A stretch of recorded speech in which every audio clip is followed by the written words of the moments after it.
La bête! La bête! Hey everyone, and welcome to our final review of Teen Wolf in 2015, guys! Yeah. What an epic journey. This episode was called Status Asthmaticus. Let's talk about it. First, some quick thoughts. This is a Sandrine moment, but Lydia sitting outside of Parrish's cell was adorable! Oh, God. Adorable! Oh, God. Adorable! I still call this Adorable! wrong at so many levels. Adorable!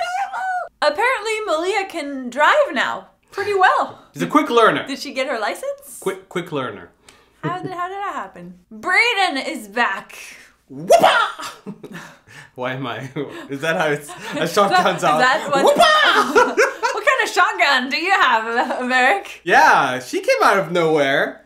Yeah, did not expect I did not expect her. I have to say, like, of all the people I had in my mind. I know. I was thinking maybe Derek, maybe Peter. No, Brayden. Not Brayden. Mm-mm. Just you know, why not? I'm just curious how she's gonna fit into the story in the second part of the season. I think my theory is that she's gonna be helping Malia with the Desert Wolf. Yeah, I really do. I really do think that this episode was not so much finishing the whole Theo storyline. I felt like it was starting to finish the Theo storyline and starting to begin the Desert Wolf storyline right at the same time, like right at the edge of it. Oh, Theo's not done. No, they're starting to end that story though. Okay. Right? Like the fact that he revealed himself That's true. very quickly, you know, I think it's setting itself up. Speaking of Malia versus a Desert Wolf, did it seem to you like Malia kind of had a smirk when she found out that the Desert Wolf was coming after her, as if it was kind of her plan all along? I don't think it was her plan all along, but it was like, oh,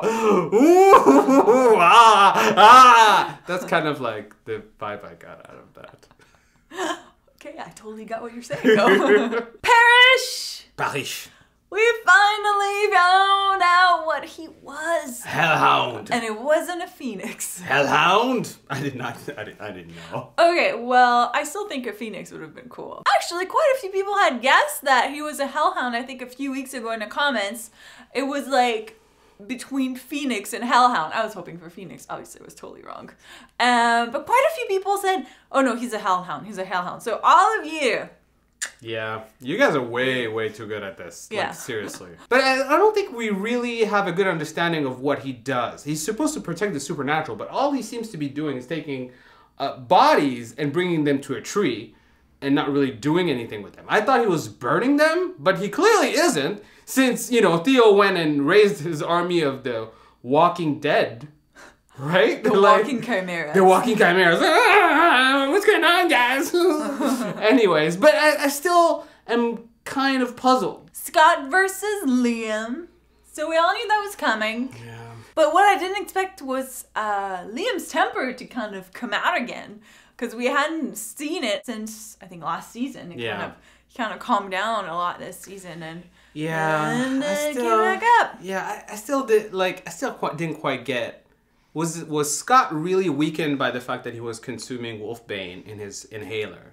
Even when he transformed, he was still weak somehow? Yeah, there are different levels to it. There's the Wolfsbane, which is kind of making him weak. And then you have the Supermoon that's countering a little bit. But it didn't give him the boost that it gave Liam because of it. Yeah. I think that's what's happening. Yeah, I don't know. But he's still an alpha, so at the same time, he didn't die. Yeah, I know. That when he should have. Yeah, so, for sure. Speaking of, yeah, that scene with Melissa.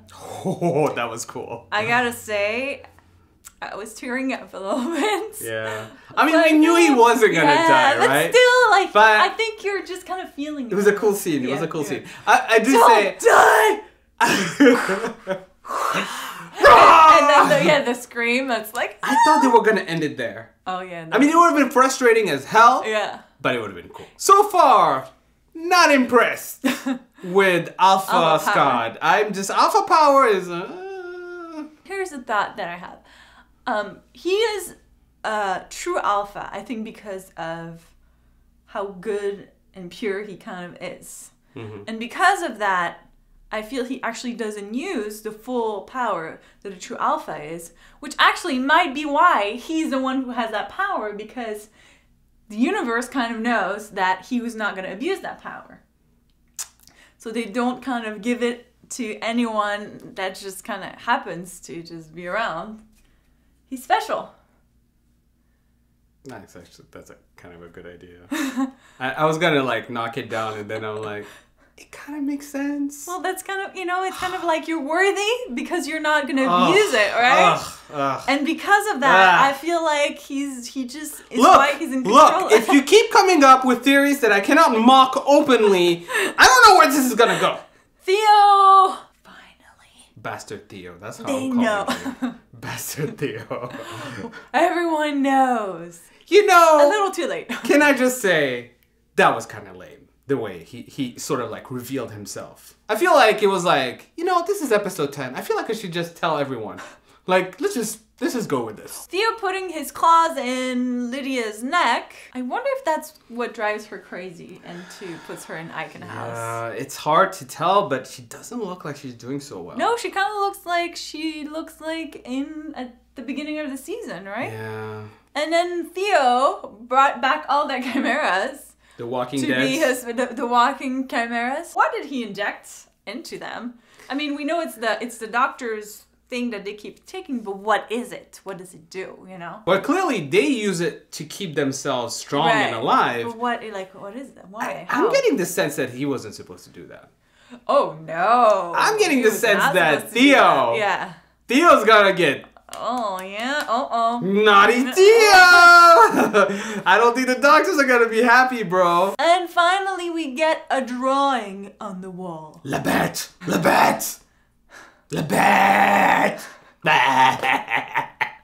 The drawing shows, I think, 2 wolf-like creatures. So I'm guessing the fiery one is probably Parrish, and then the other one is Theo, since he can transform into a wolf. Which one is it? Honestly... Or maybe it's the monster in the thing. I don't know. I'm very confused about the drawing. All I know is Lebet. I think one of them is Parrish. Don't you think so? Don't you think so? I don't know. I think so. Do you guys think so? I think one of them is Parrish. I don't know who the other one is, though. But it looks like it's going to be important in the second part. And to wrap up this half of the season, we have some questions. Oh, yeah. That need to be answered. So that we need to keep in mind for next season. Question number 1. How is Sheriff Stilinski? Question number 2.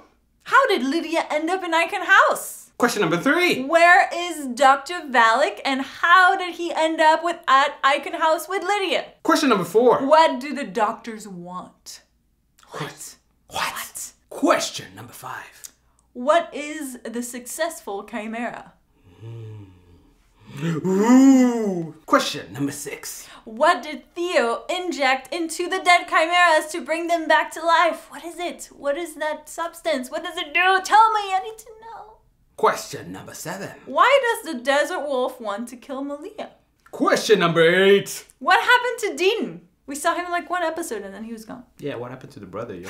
Question number 9. Where is Kira and when is she coming back? Where are you now that I need you? Na na na na. Sorry. Question number 10.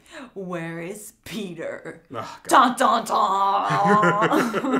You guys just want to have Peter back. Just cause. It's just weird that he was in the cell with Dr. Valak at the end of this last season. And then like this season, it's like barely referenced to once. But we don't know what happened. I'm just saying. Where's Peter? And that's it. That's all the questions we have. So there's a lot of things that we want to see in the second part of the season. Which comes back January 2016. So that's all we have for you this year. On Teen Wolf. On Teen Wolf. Yeah, because we'll have other stuff. But for Teen Wolf, this is it. This is the wrap up. So what did you think of this final episode? And of this first half of season 5 of Teen Wolf. What did you think of Theo? What do you think about the doctors? Everything, anything. Answer our questions. Give us theories. Theories. Comment below and let us know. Anyways, guys, thank you so much for sticking with us and watching our reviews. We had a lot of fun. We loved reading your comments, and we can't wait to do it all over again in January 2016 for Teen Wolf. But in the meantime, we'd love to have you subscribe to our channel if you haven't yet, because we have TV-related videos every Tuesdays and Thursdays, and we're going to be reviewing some new shows this fall. Are we allowed to say what they are? It's too early. We kind of know one, maybe. Maybe Agents of S.H.I.E.L.D. What? You didn't hear it here. What? No. No one's heard Agents of S.H.I.E.L.D. Anyway, so subscribe. Thank you again so much for watching. We hope you enjoyed, and we'll see you soon. Bye. So long to wait. We'll probably forget everything by then. No, we won't. We will still be here. We will hold vigil. We don't actually, not here. Like, we will move. We will live our lives up until then. Then we'll be back. January 2016.